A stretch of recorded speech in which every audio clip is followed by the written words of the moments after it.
Hello, welcome to Bentley's Backwoods Bushcraft. This is Richard. Today we're going to talk about moccasins. Now, I made these many years ago, and you can see I do wear them. And what they are, this is actually a deer hide that I scraped and worked and turned into a nice leather, and then I made these moccasins out of them. Now, as you can see, they're quite worn and used, and I like them. I got the pattern from Hobby Lobby in their leather workshop area, and I like them. They're comfortable and they're nice. So I'm going to put them on. I'm going to show them to you, and then we're going to continue. There they are. You can see those. Again, like I said, I made these from an established pattern that I purchased at a store. They're really nice. They're comfortable.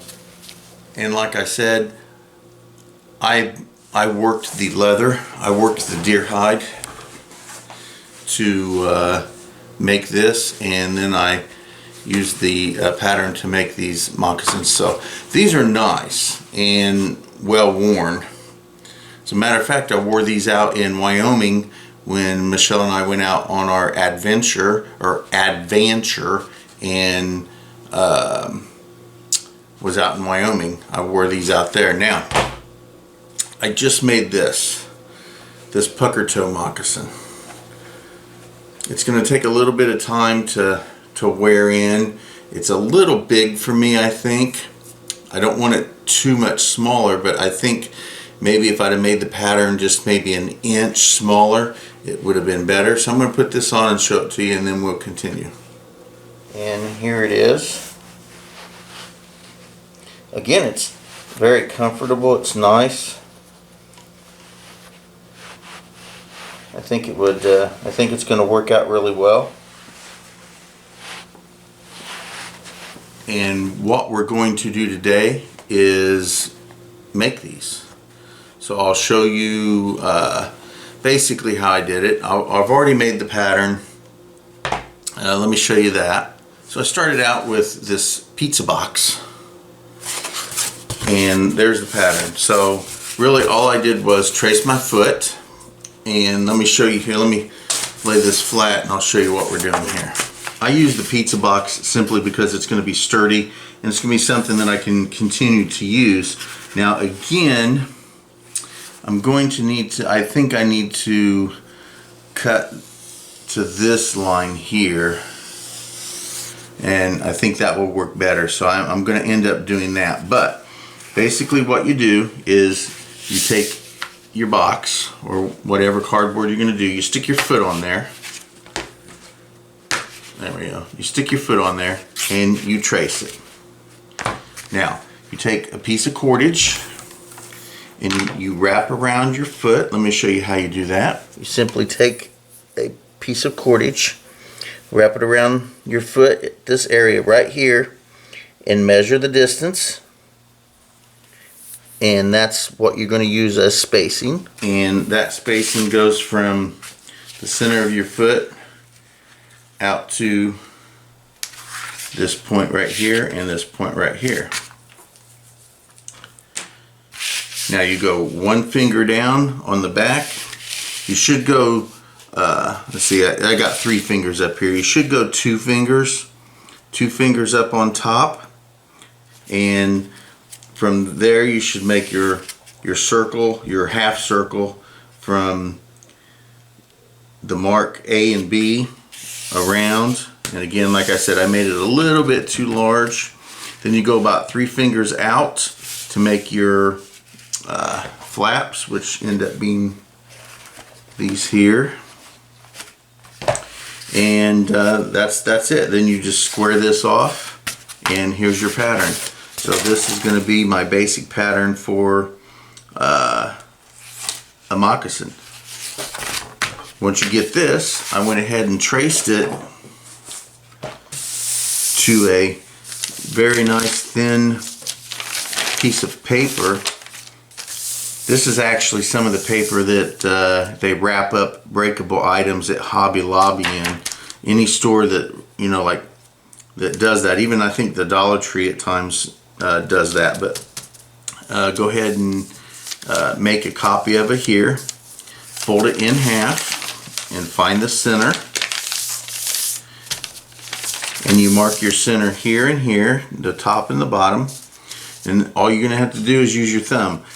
These don't take any actual measuring as with yardsticks or anything like that. That way you can do this out in the field. You don't have to worry about it. So you just go from the center and mark around the circular part, which ends up for me being 9 different marks on both sides. Then we go down to the bottom, and what we're going to do is we are going to make 1, 2, 3, 4, 5 marks on either side of the center.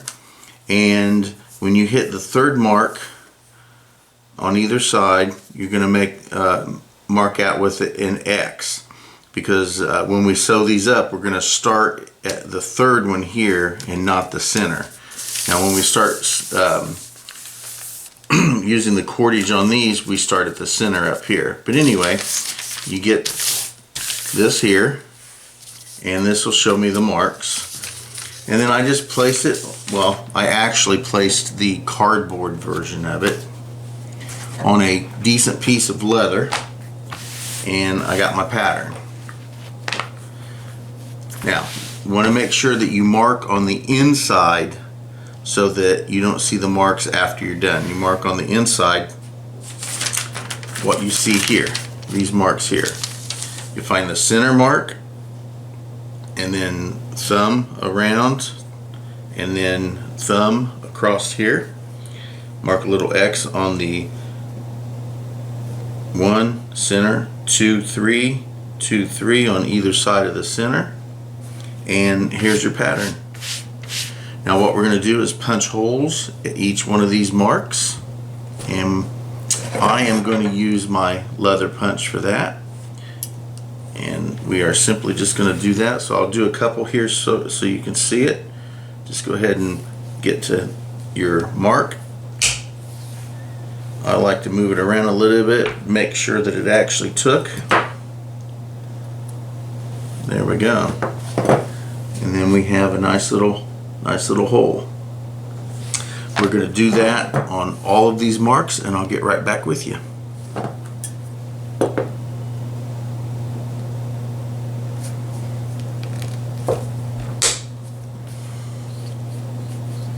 Now we have all the holes where they need to be.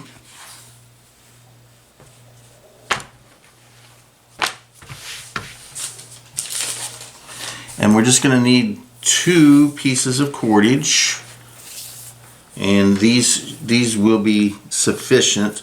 Now I have a piece left from this one right here, and it might, I don't know, it might work for the back. We will see. The first thing we're going to do is put a small knot in both pieces we're going to use. It's a very simple, easy knot, just like that. And we'll put one in the big one, because I know we'll need the big one for up front, because I don't have another small one that'll run that. And it's just an easy, simple little knot, just like that. Now, I don't know if, let me get the center here. So this is center right here. 1, 2, 3, 4, 5, 6, 7, 8, 9, yes. Let's see by any chance if this will actually fit through there without me cutting the tip. Oh, it will. Awesome. So I run it. We run this whole thing from the outside. So everything runs from the outside in, and again, make sure that you put all of your marks on the inside so that when you're complete, you don't see any marks on your moccasin. So pull it through the center, and the knot will be on the outside. What we're going to do is roll it over the top and put it through the next one on either side. We're just going to actually start here, and we're going to pull that. Now from here, there we go, I'm going to pull that so that the toe puckers up in there. There we go. See how that puckers up just like that. You want to keep that tight. Now we're going to go to the opposite side and do the same thing. Put it through that one and pull it tight. And we're going to turn the cordage to make sure that it doesn't. There we go. And pull it tight just like that. And we're just going to continue to do that all the way up. We're going to go on one side, other side, one side, other side, back and forth until we get it all the way up to the top. When I get that done, I'll get back with you.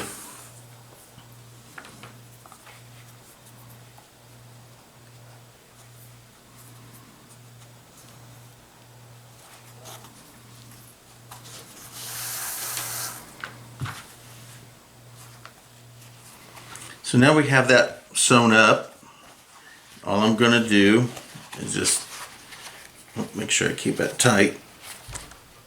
There we go. I'm just going to put a simple knot in it right here. And this is going to give me plenty.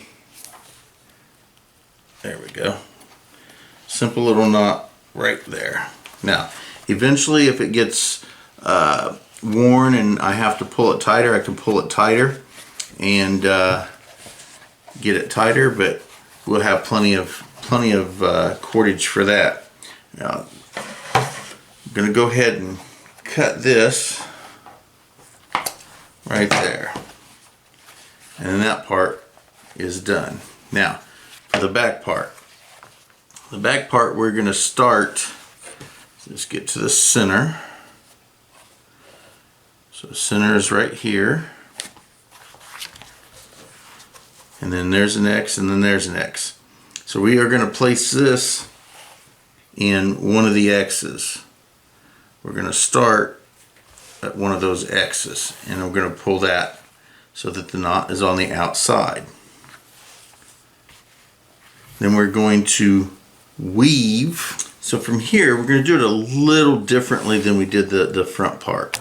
So once we get it into one of the X's, we're going to, again, just whip stitch it around and go through the next one.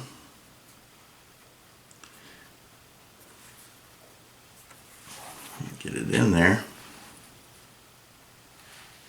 There we go. Hopefully this one will be long enough. And that's when we pull it. There we go. And there. See, that keeps the heel up off the ground like that. And we do it one more time, this little whip stitch, just like this,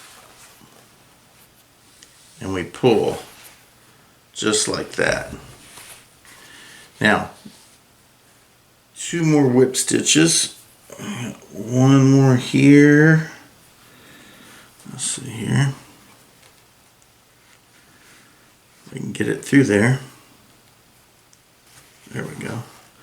Whip stitch, and one more time a whip stitch. So we whip stitch from star to star.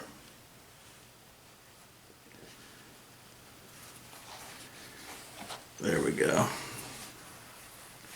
And there we go. Whip stitch it up to there. Now, from here, we are going to zigzag the last three on both sides. So we will go across,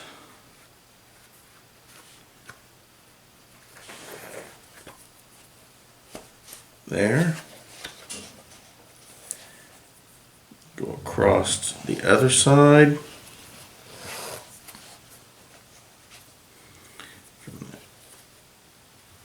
Zigzag here, across the other side.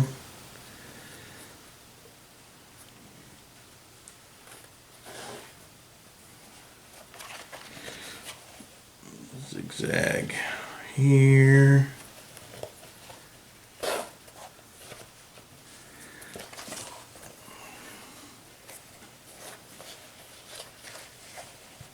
Tighten that up. We go here.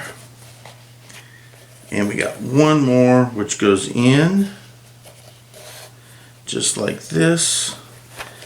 Tighten that up. And then again from the inside here, we're just going to make sure it's nice and tight, and we're going to tie a very simple knot just like so. Cut off the excess, and there is the other moccasin. There's the back end, there's the front, and there are the pair. Easy peasy lemon squeezy. There is a nice pair of moccasins. And here they are.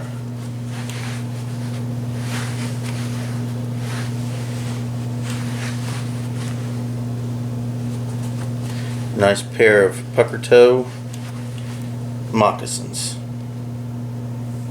So now that I've got my leather working gear more out and available, I've decided that I'm going to start playing around with a little more making products and things like that. Now I do have a pattern for some high boots moccasins that I purchased when Michelle and I were in Colorado, and I want to make a pair of those. But before I do that, each weekend we get one of the grandkids, and we start with Seth, then we go to Spencer, then we go to Emily, and we haven't gotten Damon yet because he's still way too young for us to keep him overnight. But the next week that we get them, it's Spencer's turn, and I'm thinking each weekend, since we'll have a different one, I think I'm going to go through and start making them a pair of these moccasins as well. So each of the grandkids will get a pair of moccasins.